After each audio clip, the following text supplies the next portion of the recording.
예, 어제 공항에 들어오면서 유병언 회장의 딸 유섬나 씨가 한 말 아주 일부분 들려드렸습니다. 그러니까 난 도피한 적이 없다. 지난 시절에 무자비한 공권력으로부터 나를 보호할 방법이 해외에 있는 것밖에 없었기 때문이다. 그리고 세상이 바뀌었기 때문에 지금 돌아왔다. 우리는 정치적 희생양이다. 이런 말을 했습니다. 유섬나 씨의 이제 이런 말들을 들으면서 사실은 유병언 일가 수사와 관련해서는 참 의혹들이 그 당시 많았는데 덮고 넘어갔던 것들도 많았죠. 의혹이 다시 불거지고 있습니다. 민주당 박주민 의원 연결을 해보죠. 박 의원님 안녕하세요.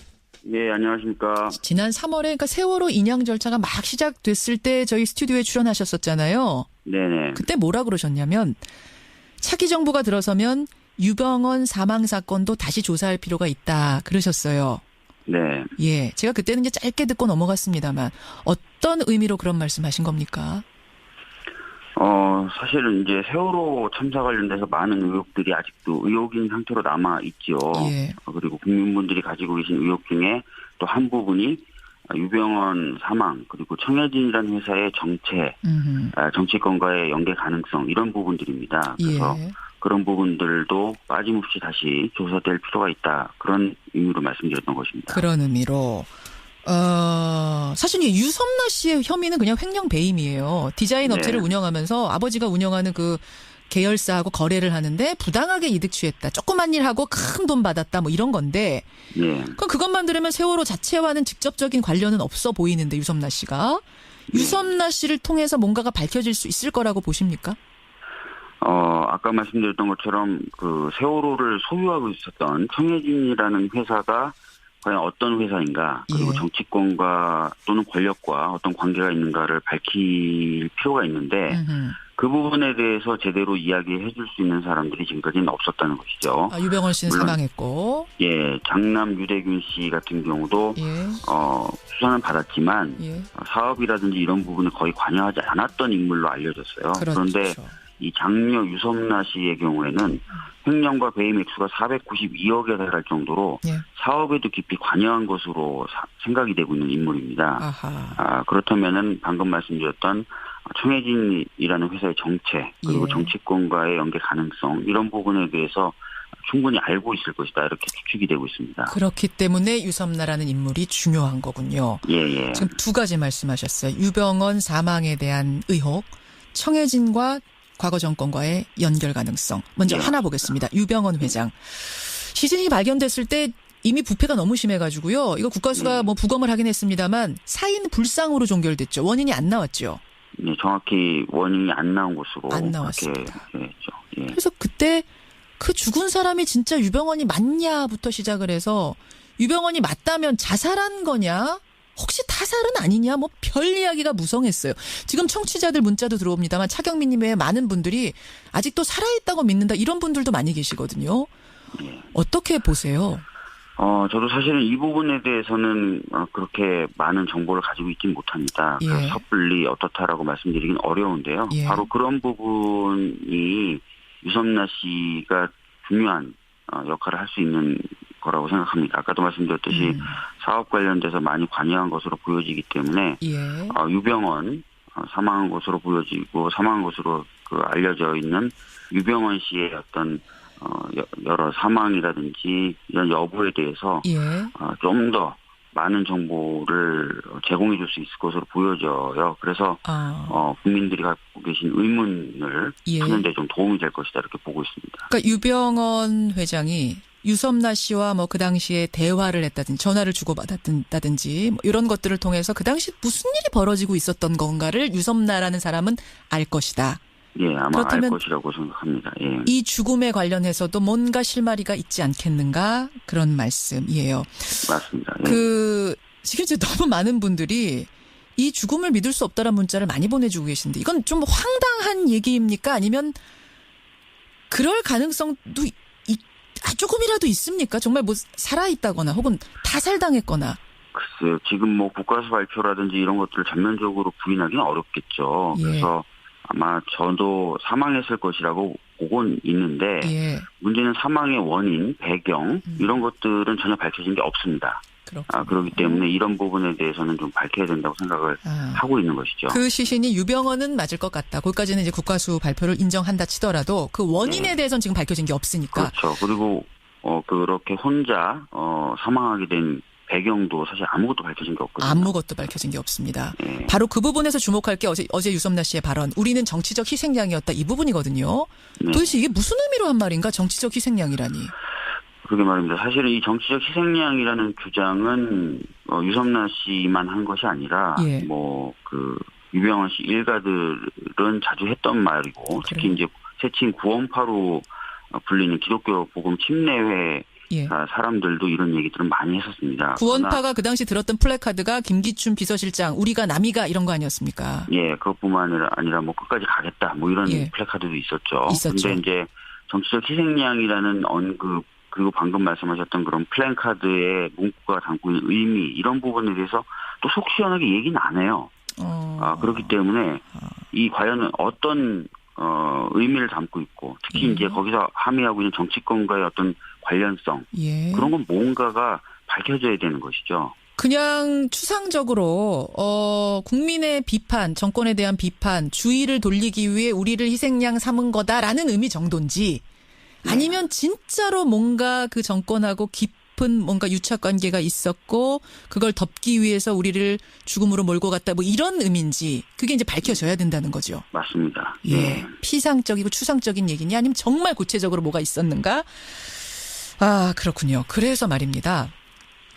정확한 진상규명을 위해서는 특조위, 세월호 특조위 2기가 출범해야 되는 거 아니냐 이런 얘기도 좀 나와요. 어떻게 보세요? 맞습니다.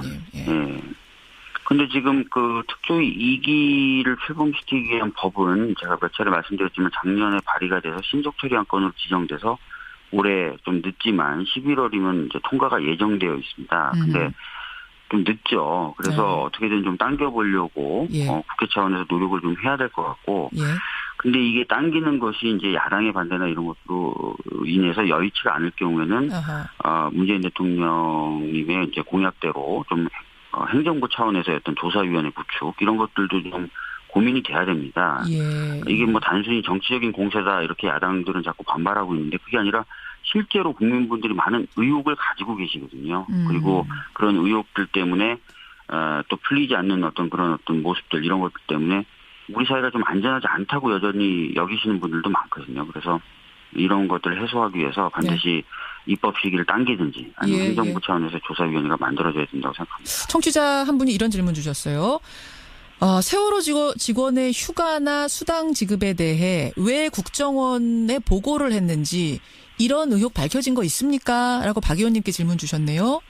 국정원 차원에서는 뭐 자기네들이 통상적인 보안 점검을 하면서 일부 지시사항은 내린 바가 있지만 실제로 그렇게 세세한 것까지 지시한 건 아니다라고 해명을 했는데 그래도 여전히 이제 풀리지 않는 부분들이 많죠. 거기도. 왜 문건의 제목도 그럼 국정원 지적사항이었는지부터 시작해서 그리고 왜 국정원에게 사고가 나면 1차적인 보고 의무를 지게 만들어놨는지 등등등 아직 해결되지 않은 부분들이 있고요. 또 세월호라는 배 도입 배경, 운항 배경 그리고 제주 해군기지로 가는 물량을 수주하게 된 배경이라든지 이런 것들에 대해서도 지금까지는 다 유병헌의 어떤 그 역할이다라고 많은 분들이 생각을 하거나 주장을 했는데 그렇죠. 그것과 다른 부분도 있을 수 있다는 것이죠. 그래서 그런 부분들 전부 좀 밝혀질 필요가 있다라고 보고 있습니다. 알겠습니다. 유섬나 씨의 송환 귀국을 계기로 이 미스테리들이 좀 풀려가기를 기대하겠습니다. 박주민 의원 고맙습니다.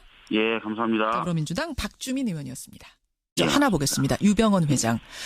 시신이 발견됐을 때 이미 부패가 너무 심해가지고요. 이거 국가수가 뭐 부검을 하긴 했습니다만 사인 불상으로 종결됐죠. 원인이 안 나왔죠. 네, 정확히 원인이 안 나온 것으로 안 나왔습니다. 했죠. 그래서 그때 그 죽은 사람이 진짜 유병헌이 맞냐부터 시작을 해서 유병헌이 맞다면 자살한 거냐? 혹시 타살은 아니냐? 뭐 별 이야기가 무성했어요. 지금 청취자들 문자도 들어옵니다만 차경민님 외에 많은 분들이 아직도 살아있다고 믿는다 이런 분들도 많이 계시거든요. 어떻게 보세요? 저도 사실은 이 부분에 대해서는 그렇게 많은 정보를 가지고 있진 못합니다. 그래서 섣불리 어떻다라고 말씀드리긴 어려운데요. 바로 그런 부분이 유섬나 씨가 중요한 역할을 할 수 있는 거라고 생각합니다. 아까도 말씀드렸듯이 사업 관련돼서 많이 관여한 것으로 보여지기 때문에 예. 유병헌 사망한 것으로 보여지고 사망한 것으로 알려져 있는 유병헌 씨의 어떤 여러 사망이라든지 이런 여부에 대해서 예.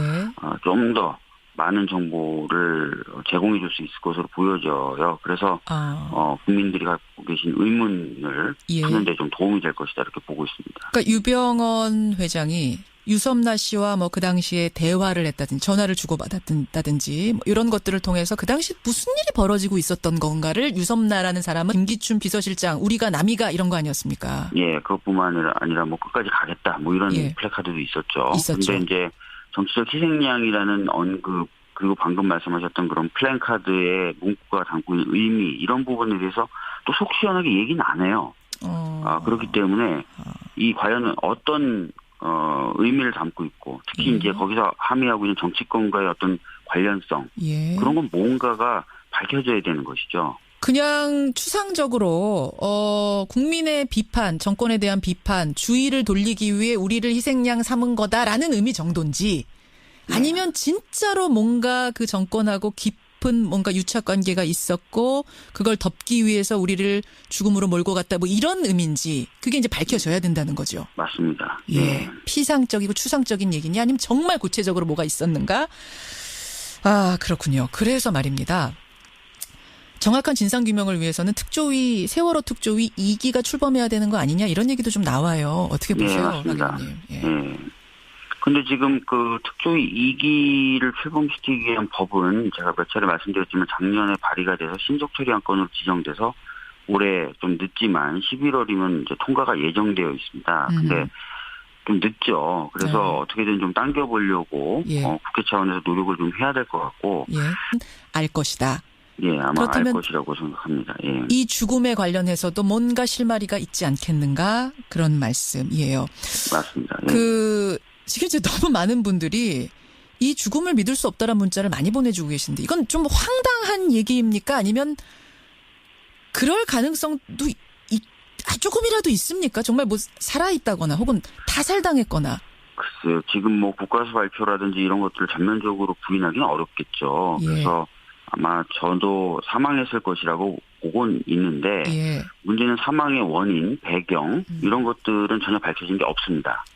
그렇기 때문에 이런 부분에 대해서는 좀 밝혀야 된다고 생각을 하고 있는 것이죠. 그 시신이 유병헌은 맞을 것 같다. 거기까지는 이제 국가수 발표를 인정한다 치더라도 그 원인에 대해서는 지금 밝혀진 게 없으니까. 그렇죠. 그리고 그렇게 혼자 사망하게 된 배경도 사실 아무것도 밝혀진 게 없거든요. 아무것도 밝혀진 게 없습니다.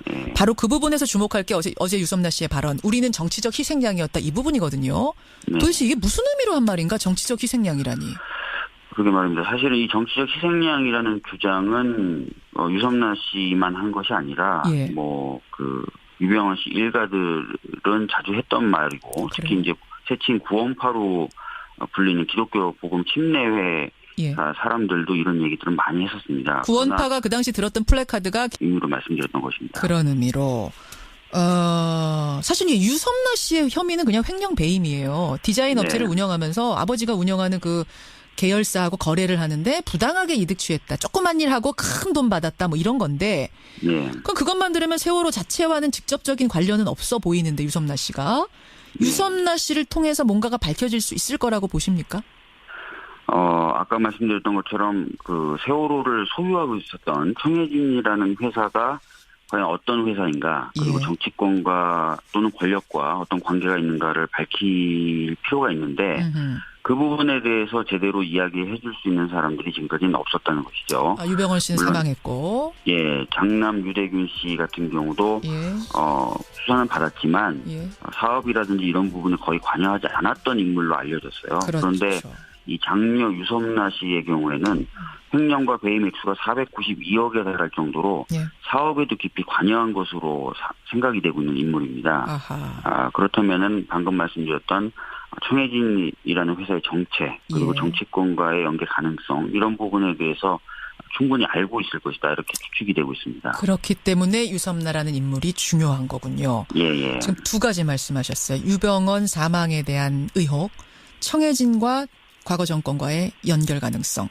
예, 어제 공항에 들어오면서 유병언 회장의 딸 유섬나 씨가 한 말 아주 일부분 들려드렸습니다. 그러니까 난 도피한 적이 없다. 지난 시절에 무자비한 공권력으로부터 나를 보호할 방법이 해외에 있는 것밖에 없었기 때문이다. 그리고 세상이 바뀌었기 때문에 지금 돌아왔다. 우리는 정치적 희생양이다. 이런 말을 했습니다. 유섬나 씨의 이제 이런 말들을 들으면서 사실은 유병언 일가 수사와 관련해서는 참 의혹들이 그 당시 많았는데 덮고 넘어갔던 것들도 많았죠. 의혹이 다시 불거지고 있습니다. 민주당 박주민 의원 연결을 해보죠. 박 의원님 안녕하세요. 네, 안녕하십니까. 지난 3월에 그러니까 세월호 인양 절차가 막 시작됐을 때 저희 스튜디오에 출연하셨었잖아요. 네네. 그때 뭐라 그러셨냐면 차기 정부가 들어서면 유병언 사망 사건도 다시 조사할 필요가 있다 그러셨어요. 네. 예, 제가 그때는 이제 짧게 듣고 넘어갔습니다만 어떤 의미로 그런 말씀하신 겁니까? 사실은 이제 세월호 참사 관련돼서 많은 의혹들이 아직도 의혹인 상태로 남아 있죠. 예. 그리고 국민분들이 가지고 계신 의혹 중에 또 한 부분이 유병언 사망 그리고 청해진이라는 회사의 정치권과의 연계 가능성 이런 부분들입니다. 그래서 예. 그런 부분들도 빠짐없이 다시 조사될 필요가 있다. 그런